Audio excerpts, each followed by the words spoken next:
Good morning everyone. कैसे हैं आप सभी? आई होप सभी बहुत अच्छे होंगे। सो टुडे इज़ 26 ऑफ सितंबर 2022 और डे है मंडे।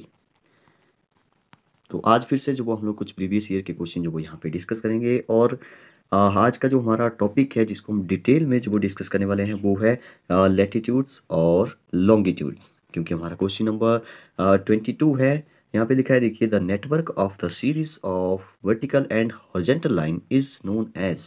तो उसको जो वो हम लोग क्या बोलते हैं, लैटिट्यूड बोलते हैं कि लॉन्गिट्यूड बोलते हैं, वो सभी बातें समझने की कोशिश करेंगे। ग्रिड सिस्टम क्या होता है, जियोग्राफिकल कोऑर्डिनेट सिस्टम क्या होता है, सभी बातें जो वो डिटेल में डिस्कस करेंगे। तो इस पूरे यहाँ पे इसमें जो कितने क्वेश्चन है। नेक्स्ट क्वेश्चन है, विच आइसोहेल इज द आइसोप्लेट ऑफ। तो कौन सा समताप रेखा समान रेखा है। तो इसका आंसर मैं आपको बता दूंगा, बाकी इसको जो वो नेक्स्ट पार्ट में जो हम लोग डिस्कस करेंगे।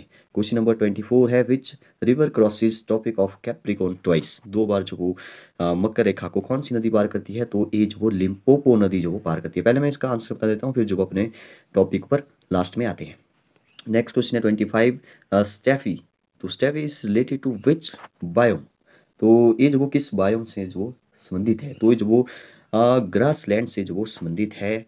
तो चलिए आते हैं अपने टॉपिक पर, अपने फर्स्ट क्वेश्चन पर। यहाँ पे लिखा है, the network of the series, जो ऊर्ध्वाधर और क्षैतिज रेखाओं की श्रेणी का नेटवर्क है, वो जो वो क्या कहलाता है। तो वो कहलाता है भौगोलिक निर्देशांक तंत्र। भौगोलिक निर्देशांक तंत्र जो वो कहलाता है। जियोग्राफिकल कोऑर्डिनेट सिस्टम जो वो कहलाता है।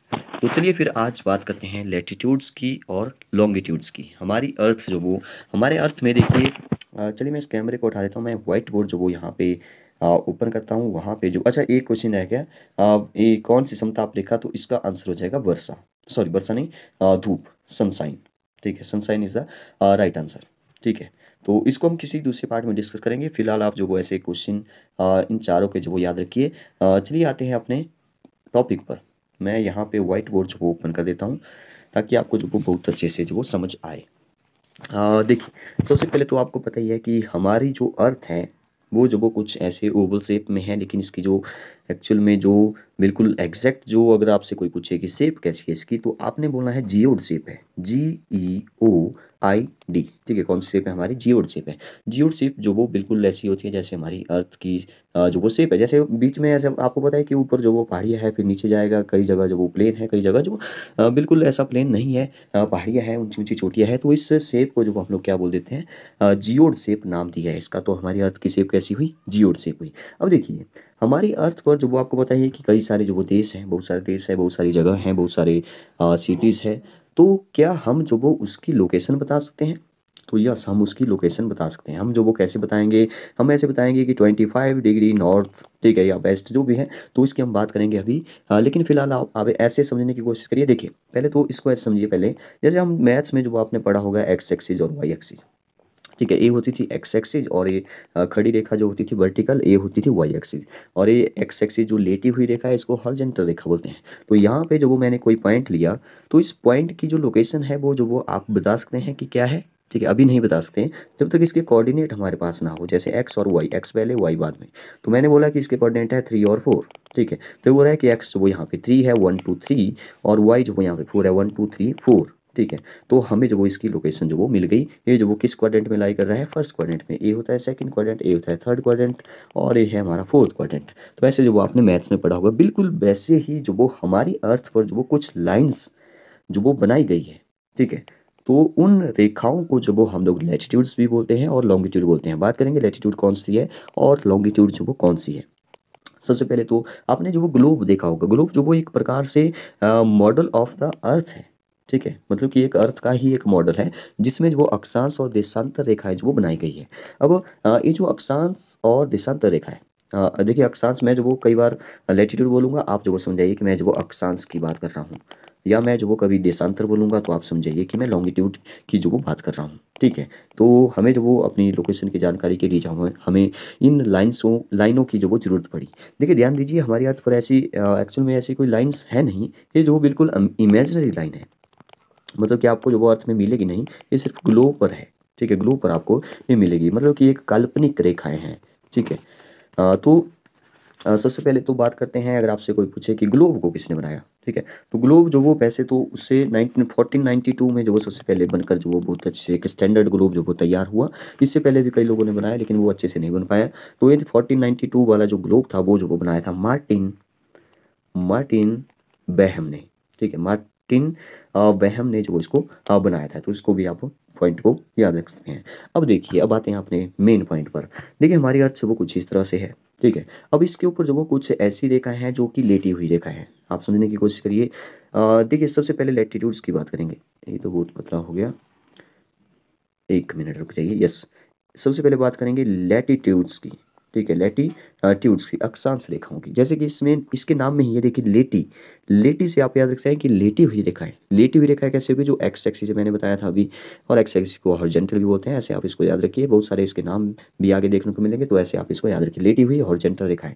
अब जो लैटिट्यूड्स होती है वो जो वो कैसी रेखा होती है, हॉरिजॉन्टल होती है। हॉरिजॉन्टल को बोलते हैं क्षैतिज हम लोग, ठीक है। तो अक्षांश को जो वो हम लोग बोलेंगे कि पृथ्वी के सेंटर से, याद रखिए, पृथ्वी के सेंटर से एंगुलर डिस्प्लेसमेंट जो है, ठीक है, angular displacement from centre of earth. अब देखिए इसने क्या बोला यहाँ पे, इसने बोला ये है हमारा सेंटर। अगर मैं यहाँ पे जो एक सर्कल लगाऊं ऐसे, तो ये जो वो सबसे बड़ा सर्कल होगा, आप देख रहे होंगे, क्योंकि यहाँ तो फिर दूसरा सर्कल लगाऊंगा तो ये इससे छोटा होगा, ठीक है। तीसरा सर्कल लगाऊंगा तो ये इससे और छोटा होगा, चौथा लगाऊंगा तो इससे और छोटा, ये छोटा छोटा होता जा रहा है। और यहाँ पे जो वो एक बहुत छोटा ऐसा सर्कल लगाऊंगा लास्ट में, जो कि एक पॉइंट के जैसा होगा, ठीक है। वैसे मैं नीचे की तरफ चलूंगा, ये क्या हो गया यहाँ पे, वैसे मैं जो नीचे की तरफ चलूंगा ऐसे ऐसे, और लास्ट में जो वो एक ऐसा सर्कल होगा, वो कि ये एक सर्कल नहीं होगा, सर्कल तो होगा लेकिन वो पॉइंट की तरह होगा। तो इसलिए जो वो, इसको हम सर्कल नहीं बोलेंगे, इसको हम लास्ट में पॉइंट ही बोलेंगे, ठीक है। ये जो वो लास्ट में नॉर्थ पॉइंट हो गया, और नीचे वाला जो आपको बताया साउथ पॉइंट हो गया। देखिए जैसे कि मैंने बोला यहाँ पे कि पृथ्वी के सेंटर से जो एंगुलर डिस्प्लेसमेंट है वो सभी लैटिट्यूड्स है, ठीक है। यहाँ बोल सकते हैं कि angular displacement from the centre of earth. अब देखिए इसने क्या बोला, इसने बड़ी इंटरेस्टिंग बात बोली यहाँ पे। जैसे मैं मान लूँ यहाँ पे जो वो एक लाइन लगा दी मैंने, इसको, इस बीच वाली लाइन को बोलेंगे इक्वेटर, ठीक है। इसको बीच वाली लाइन को, या बीच वाला जो सर्कल है, इसको बोलेंगे इक्वेटर्स, ठीक है। तो या तो इसको, ये जो बिल्कुल 0 डिग्री पर है, ठीक है, हम समझेंगे 0 डिग्री, आप समझ जाएंगे कि 0 डिग्री क्यों बोल रहा हूँ। 0 डिग्री लैटिट्यूड्स भी इसको बोलते हैं, क्योंकि यहाँ से जो वो शुरू हो रहा है, ठीक है। या इसको जो वो भूमध्य रेखा भी बोलते हैं, इक्वेटर भी बोलते हैं, या इसको जो वो विषुवत रेखा भी बोलते हैं, इसको भी आप याद रखिए। या इस वृत्त को जो वो बृहद वृत्त भी बोलते हैं, क्योंकि ये बहुत बड़ा वृत्त होता है। या इंग्लिश में इसको ग्रेट सर्कल भी बोलते हैं। इस बीच वाले की बात हो रही है पहले, इस बीच वाले वृत्त की जो अभी बात हो रही है, ठीक है। और इसके जो नीचे चले जाएंगे हम लोग, तो ये जो वो कहलाएगा दक्षिणी गोलार्ध, दक्षिणी मतलब कि साउथ सदर्न हेमिस्फीयर, और ऊपर वाला, आधे से ऊपर वाला बात कर रहा हूँ, अब आधे से ऊपर वाला नॉर्दर्न हेमिस्फीयर कहलाएगा, उत्तरी गोलार्ध कहलाएगा। और इसी उत्तरी गोलार्ध में जो वो हमारा भारत जो वो स्थित है, आप सभी को ये पता है। अब समझने की कोशिश करें कि इसने जो वो एंगुलर मोमेंटम जो वो क्यों बोला। देखिए अगर मैं यहाँ पे सेंटर से, ये जो आपको ब्लू पॉइंट दिखाई दे रहा है, अगर मैं यहाँ से जो वो एक जैसे 5 डिग्री, देखिए 5 डिग्री जो वो लगा करके यहाँ पे जो वो एक वृत्त खींचा मैंने यहाँ पे, तो इसको बोलूँगा मैं 5 डिग्री लैटिट्यूड्स, ठीक है। अगर मैं जो वो यहाँ पे 45 डिग्री खींचा, तो ये बोलेगा यहाँ पे ये जो वाला वृत्त है, ये जो वो 45 डिग्री का वृत्त है। तो आप देखेंगे यहाँ पे जो वो 0 से ए वाला 0 था, ए वाली बीच वाला इक्वेटर जो वो 0 लाइन था, तो वैसे वैसे पहुँचते पहुँचते जब हम लोग किस एंगल तक पहुँच जाएंगे, 90 डिग्री के एंगल तक पहुँच जाएंगे बड़े आराम से। अब आप बोलेंगे कि 90 डिग्री के एंगल पर भी सर्कल बनेगा, यस सर्कल बनेगा, लेकिन वो सर्कल नहीं होगा, वो पॉइंट के जैसे दिखेगा, इसलिए जो वो उसको पॉइंट ही बोलेंगे। अब आप बोलेंगे कि ये कितने सर्कल हो गए, क्योंकि ये भी तो क्वेश्चन पूछा जा सकता है कि यहाँ से यहाँ तक जो वो कितने, ये जो वो पूरे रेखाएं होगी, ठीक है। वैसे तो सर्कल को जो हम लोग जैसे मैथ्स में आपने पढ़ा होगा कि उसको जो वो बाउंड्री भी नहीं बोलते हैं, उसकी बाउंड्री को जो वो हम लोग सर्कमफ्रेंस बोलते हैं, फिर पेरीमीटर वहाँ पे नहीं बोलते हैं। तो वैसे यहाँ पे है तो सर्कल ही, लेकिन यहाँ पे आपको दिखेगा लाइन्स, ठीक है, वही लाइन है पिछली साइड भी, क्योंकि ये सर्कल है, एक ही लाइन है, ठीक है। तो इसको जो वो इसमें कितनी जो वो मतलब कि लाइनें हैं, ठीक है। तो आप देख रहे होंगे 1 डिग्री पर एक लाइन होगी, मैं इसको मिटा देता हूँ फिर से, ठीक है। यहाँ पे हो गया ए वाला इक्वेटर, तो यहाँ पे 1 डिग्री अगर मैंने बनाया, तो यहाँ पे एक और होगा सर्कल, ए बीच वाला बृहद सर्कल होगा, ग्रेट सर्कल। फिर जो वो 2 डिग्री पर होगा, 3 डिग्री पर, 4, 5, 6, तो वैसे वैसे 90 डिग्री तक। इसका मतलब है यहाँ पे कितने लाइन्स हो गई, 90 लाइन्स हो गई, ठीक है। कितनी हो गई, 90 लाइन्स हो गई। और यहाँ पे ऊपर की ओर भी वैसे ही होगा, यहाँ पे भी 90 डिग्री तक होगा, तो यहाँ पे भी 90 हो गया, 90 90 कितना हो गया, 180। बीच वाला तो हमने काउंट ही नहीं किया, तो ये हो गया 181। याद रखिए 181। अगर आपको पूछे कि how many latitudes, in globe, globe के अंदर हमारी अर्थ पर कितनी जो वो काल्पनिक रेखाएं जो वो लैटिट्यूड्स है, अक्षांश रेखाएं कितनी है, तो 181 जो वो आपने याद रखना है, वेरी इंपॉर्टेंट। लेकिन अगर आपको कोई पूछे कि ये 180 तो लाइन्स है, ठीक है, हमने मान लिया, लेकिन क्या सर्कल भी 181 है? तो आप बोलेंगे सर्कल तो 181 नहीं दिखाई दे रहे हैं हमें, क्योंकि ये जो ऊपर वाला सर्कल है ये तो सर्कल नहीं है, तो पॉइंट बन जाएगा, और नीचे वाला भी एक पॉइंट की तरह दिखाई देगा। इसका मतलब दो जो वो हमने मिस कर दिए, दो जो वो नहीं दिखाई देंगे, तो कितना बचा, 181 में से दो माइनस कर दो, 179, तो 179 जो वो हमारे पास लैटिट्यूड सर्कल होंगे, और 181 जो वो हमारे पास वो लाइन्स होगी। और इसमें जो वो एक इंटरेस्टिंग बात और जो वो पूछी जाती है कि जैसे जैसे हम लोग जो वो, जैसे ये जो वो बहुत बड़ा वृत्त होगा बीच वाला 0 डिग्री वाला, ठीक है, और जैसे जैसे दूसरा सर्कल लगेगा छोटा छोटा छोटा छोटा होते जाएगा, ये जो वो पॉइंट की तरफ जो वो चला जाएगा, ठीक है, तो लास्ट में एक पॉइंट की तरफ दिखेगा। अब आप बोलेंगे कि यार यहाँ पे तो 1 डिग्री पर हमने एक लाइन लगा दी, ठीक है, अब 1 डिग्री के बीच में भी तो कुछ स्पेस होगा, जो एरिया होगा उसको क्या बोलेंगे, ये भी पूछा जा सकता है। तो इसको जब हम लोग ZONE बोल देते हैं, जोन, ठीक है। अगर आपको कोई पूछे कि यार यहाँ पे जो वो कितना जो वो, मतलब कि इस जोन की जो डिस्टेंस है वो कितनी होती है, तो 111 किलोमीटर होती है, इसको आप याद रखिए, वेरी इंपॉर्टेंट।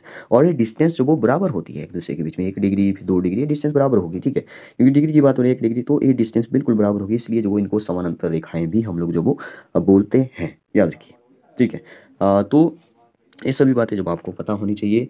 तो नेक्स्ट पार्ट में जब हम लोग लॉन्गिट्यूड्स के बारे में डिस्कस करेंगे, फिलहाल के लिए इतना काफ़ी है। Okay, thank you and have a nice day.